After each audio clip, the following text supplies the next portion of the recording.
Hey guys, welcome back to another amazing video. Today we'll learn how you can find followers on Threads. So make sure to watch this video till the end and follow all the steps properly. So first of all, open up your Threads application and simply log into your account. And after logging in, you will be redirected to its timeline page over on your Threads account.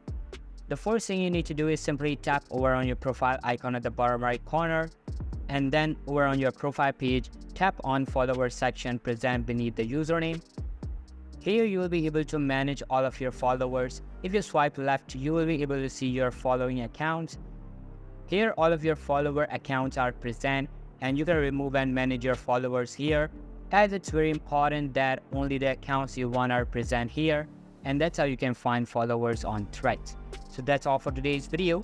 Hope you liked the video. I'll be meeting you in the next one. See you soon. Bye.